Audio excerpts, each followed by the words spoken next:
Hi everyone, I'm selling my 1965 Ford Mustang. It's V8 automatic. I bought this thing last year. I have some notes in the description about it. So I figured I'd take a GoPro video, put it up on YouTube, and people can see its condition. As you can see, from a distance, the paint job looks pretty good. The body is definitely straight. When you get close up to the paint, you can notice some imperfections. On the hood, there's a small kind of patch around here that looks like there might have been like some body filler. The paint itself is sort of like an orange peel. There's a crack right here. There's just a few minor things here and there, but I haven't found any rust. I haven't found any major dings or divots in the car. So I'll do a full walk around. You can see some bubbling in the paint here. Most everything on this car is original. As far as wheels and body trim, it's been repainted about 4 times. I think the original color was white, and it used to have a vinyl hardtop, and that's been removed. Unfortunately, the antenna is broken off, so that would need to be replaced. From the previous owner, I bought it, had this plexiglass cover, which is nice for when it rains. You won't get any water dripping down onto the floor. From what I know, the floor pans have been replaced. They were rusted out and those got replaced. It has the fog lights. It has the pony package, so it has the fog lights and it's got the pony interior. So I can show you some of the inside. So here's the doors. Some of the paint's kind of coming off. I know the carpet's been replaced. I think these door panels are original. The door sills, are kind of in bad condition. Those could be replaced. But the seats are all original. They look pretty decent. I mean, there's some minor cracking, but I haven't seen any huge tears except for on the passenger side. There's one right here. Other than that, it's pretty decent. The center console was added, I think, with the pony package. The previous owner added some gauges. He had a tachometer, water temp, and oil pressure. There's also a water temp in the original dash that seems to work. It's hard to really verify. But the amperage meter, the speedometer, I don't think this oil gauge works, but the fuel gauge does. There's also an aftermarket stereo, but it's in the original fitting, so the dash hasn't been cut out. Let's see, what else? There's tweeters added on either side for the stereo. So that's kind of nice, and then there's 2 6x9 speakers in the back, as well as an amplifier. The headliner is in good condition. It's a little dirty, but nothing's torn, nothing's ripped. So it's not something you would need to immediately replace. It looks like just give it a nice cleaning and you should be good. Can open the trunk real quick.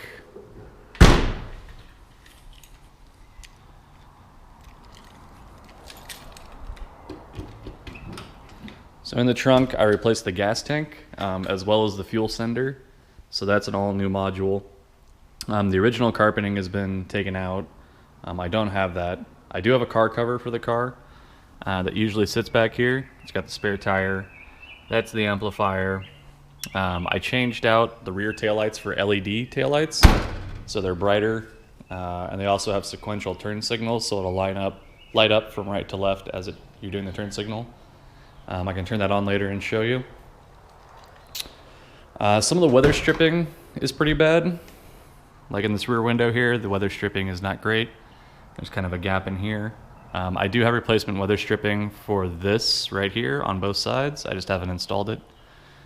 The windows, the driver's side window has a problem where if I roll it down, it'll fall into the door. From what I know, This is a common occurrence, so yeah, that happens. And it just needs some bushings replaced, I believe, which is not too hard of a job. The passenger window, however, works with that issue. It's a little tight, but nothing too bad.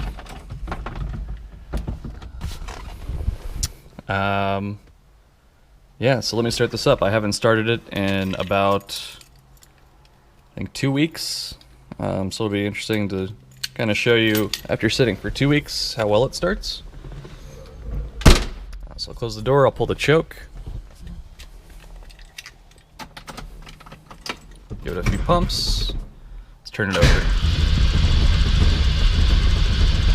Takes a little bit of time sometimes.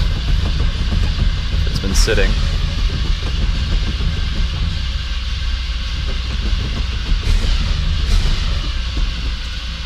Maybe wants to start up.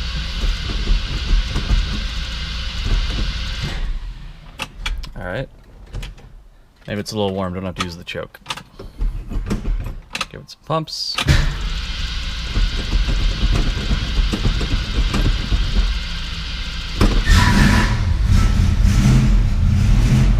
There we go.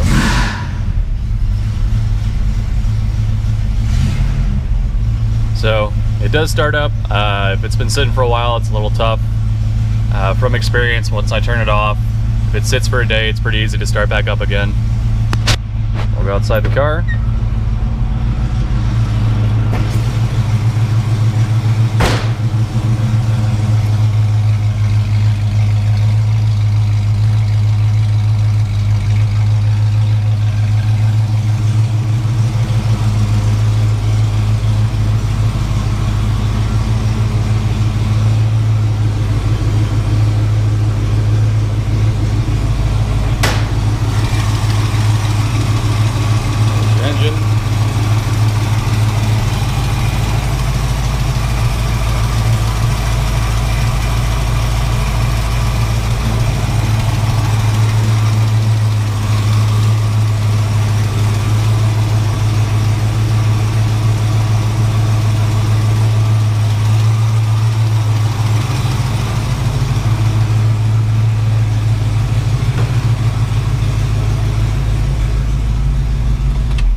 So it runs well. I haven't had it stall out on me or anything. Again, most of the modifications were done by the previous owner. He had told me that he converted it from a 2-barrel to a 4-barrel carb. The only thing I really replaced in here was a voltage regulator, which is down here. That one's brand new.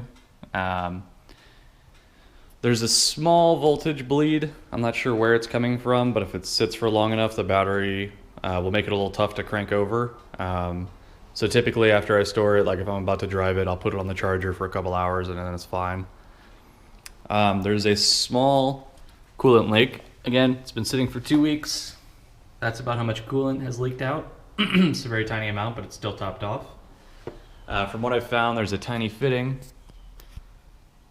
down here that's a little rusted out, so that just might need to be replaced or the hose tightened up. What else? There is a small transmission fluid leak. Again, that's about 2 weeks. We got this little line kind of coming down here. It seems like it's coming from a line right over here, but I'm not really sure where the source is. So that's another thing that might need to be fixed. So again, minor leaks, but no oil leaks, so that's a good thing.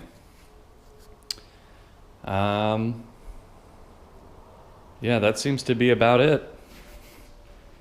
It's been a good car. I keep the air in the tires. I keep it running every couple weeks. No major issues actually driving it. There's no power steering, no power brakes, so that's something to get used to.